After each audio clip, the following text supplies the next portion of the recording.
सबसे पहले next slide, can you put next slide?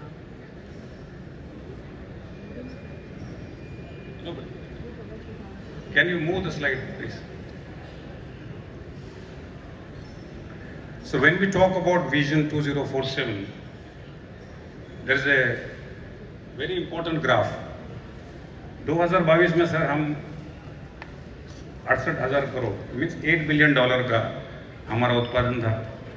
उसको सरकार ने 2030 में 18 बिलियन तक रखा और 2047 में 80 बिलियन, यानी 60,000 करोड़ से 2 लाख करोड़ और 6.5 लाख करोड़ का मिशन है। ये हमारा विजन 2047 है।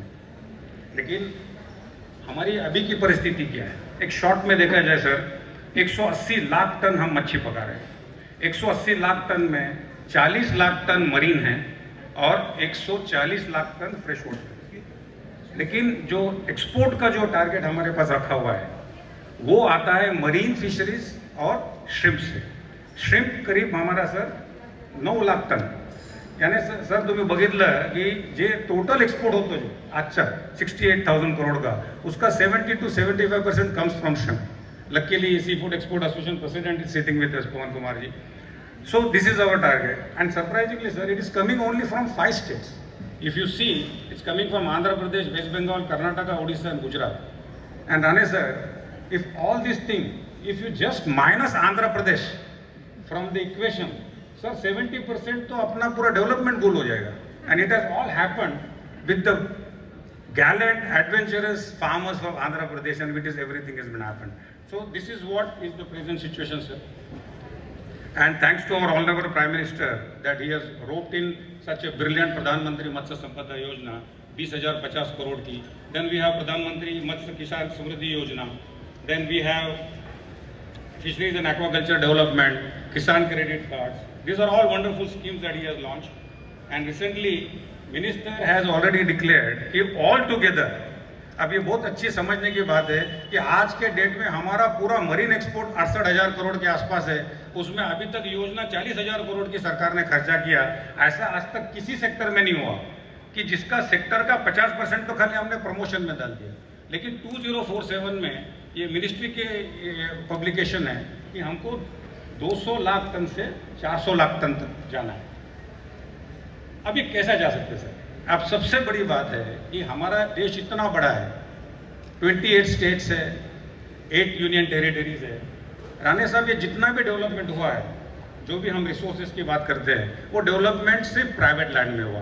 सो सर, सबसे पहले हमारे को चाहिए unified land lease policy, water lease policy. कारण सर, आपण म्हणतात आपल्याकडे इतके रिसोर्सेस आहेत, आपल्याकडे 2 लाख रिव्हर्स अँड कॅनल्स आहेत, 35 लाख लेक्स एंड रिजर्वायर है, 1.2 million Hector, 12 lakh Hector brackish water है और 80 लाख हेक्टर हमारे पास इनलाइन सलाइन है। लेकिन सर, इसको अवेलेबल करने के देने के लिए कोई पॉलिसी नहीं है। और जब भी पॉलिसी की बात आती है राणे सर, तो सब स्टेट स्पेसिफिक हाथ उठा देते हैं, जबकि पूरी स्कीम जो है वो सेंट्रल स्कीम है। 40,000 करोड़ की स्कीम हर स्टेट तक जा रही है, लेकिन स्टेट लैंड लीज अलॉटमेंट की पॉलिसी कोई नहीं कर रहा। और सर, आप तो इतने कनेक्टेड है, इतने पावरफुल है, और मैंने आपका बैकग्राउंड भी जानता हूँ।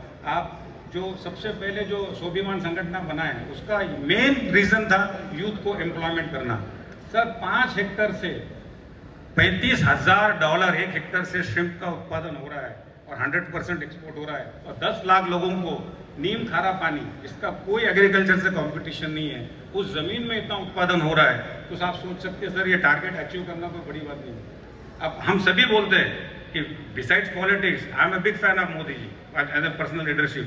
व्हेन वी से मोदी है तो मुमकिन है, तो sir this is only possible when he is there. But unfortunately ये उनका उतना फेवरेट सब्जेक्ट नहीं है। आप एनिमल हस्बेंड्री में आपने देखा, दूध उनका फेवरेट था, तो उन्होंने क्या कर दिया, दूध की गंगा बहा दी पूरे गुजरात में। आपने देखा कि जब मिलेट पे हाथ रख दिया तो क्या कर दिया उन्होंने। तो आपको जरूर उनको ये बोलना चाहिए कि नेशनल लेवल की पॉलिसी। दूसरी बात सर, पावर टेरिफ। आपने देखा कि महाराष्ट्र में आपने रिसेंटली बहुत अच्छा काम किया, ए बिग हैंड कि एग्रीकल्चर स्टेटस सर ने दिलवा दिया। लेकिन सर, आंध्र प्रदेश में सामने बैठे हैं सर, ₹1.5 युनिट। सर, सगळ्यात मोठा प्रॉब्लेम काय आपल्या महाराष्ट्राच्या शेतकऱ्यांचा की तिथं पिल्ले 20 पैशाला, आपल्याकडे फ्लाईटमध्ये येण्यासाठी 25 पैसे जास्त, 50 पैसे डबल। लाईट डबल, फीडचा कॉस्ट डबल, आणि तिकडं पूर्ण इन्फ्रास्ट्रक्चर आहे. तिथं 500 हॅचेरीमधून 490 हॅचेरी तिथे, आपल्याकडे बोंबला काहीच नाही. तर सगळ्या शेतकऱ्यांना आपलं उत्पादन खर्च डबल आणि त्यांना आपल्यापेक्षा 40 रुपये जास्त भेटतात. म्हणून आपल्या महाराष्ट्रामध्ये डेव्हलपमेंट फार कमी आहे, कारण तितकी इन्फ्रास्ट्रक्चर डेव्हलपमेंट इथं यायलाच पाहिजे. एग्रीकल्चर स्टेटस तो आपने ऑलरेडी दे दिया इंश्योरेंस पे. किसान क्रेडिट कार्ड जिसका कम से कम 80% फिशरमैन को फायदा हुआ कि 1.5 लाख से 3 लाख, 3 लाख से 5 लाख. लेकिन जेव्हा सर फिश करायचं आहे कि जब अपने को श्रिम्प करने का है तो 15 लाख से 30 लाख तक का 1 हेक्टेयर पे खर्चा आता है. तो वो पर्टिकुलर वो स्कीम के लिए किसान क्रेडिट कार्ड का एक्सटेंशन 15 से 20 लाख तक भी आप लेके जाए तो बहुत बहुत ज्यादा फायदा होगा सर. डोमेस्टिक मार्केट और अपना जो ग्लोबल मार्केट, आप सर बैठे अपन जो म्हणतो सर, सध्या आप अगर से कैलकुलेशन करो तो इस दुनिया में अभी 60 लाख टन श्रिम्प पकड़ा है, 60 लाख टन. और खाने वाला देश है, पब्लिक है 8 बिलियन 800 करोड़. तो 60 लाख टन को 800 करोड़ से भी डिवाइड करो तो पर पर्सन 700-800 ग्राम तो अभी अवेलेबल है. लेकिन हमारी सबसे बड़ी विडंबना क्या है सर कि we are selling only to 15-20% of the world, that is America and China. And you know what good relations we are sharing with them. So we are अपने ऊपर लटकती तलवार है सर. तो अब सी फूड एक्सपोर्ट एसोसिएशन भी बहुत कोशिश कर रहा है कि अपन अलग अलग देशों में उसको बेचे और ये करे. लेकिन सर दैट इज व्हाट. आणि मी दुसरं म्हणतो सर कि जब पूरी दुनिया हमारे देश को एक कंज्यूमर मार्केट देख रहा है कि हम जो 10 लाख टन झींगा बना के बाहर एक्सपोर्ट कर रहे हैं, सर हमारे पास 150 करोड़ लोग हैं, 77% आर नॉन व्हेजिटेरियन. त्यांनी फक्त संडे, सॅटर्डे, दिवाळी, दसरा आपण 1-1 किलो पर शिफ्ट खाल्लं तर आपल्या देशात दूसरा 60,000 करोड़ का उत्पादन की जरूरत है और तुरंत डेवलपमेंट होगी. लैंड अलॉटमेंट जो भी रिसोर्सेस है सर, जब आप एक्स मिलिट्री मैन को शॉर्ट सर्विस कमीशन पे आप चॉइसेस देते हैं उनको खेत करने का, सर आपल्याकडे 30 फिशरीज कॉलेज आहे आणि एका कॉलेजला 100 मुलं पास होतात दरवर्षी. जर त्यांना 5-5 हेक्टर उनको उनके चॉइस का ब्रैकिश वाटर, फ्रेश वाटर दो तो सर ये टारगेट है वो इजीली अचीवेबल है. और last but not the least, मैं आउट ऑफ वे बोल रहा हूँ, ये मेरा अपना पर्सनल ओपिनियन है. मोदी जी बोले थाली बजाओ तो पूरी दुनिया ने थाली बजाई. मोदी जी बोले हर घर तिरंगा, 8,000 करोड़ के तिरंगे बिके.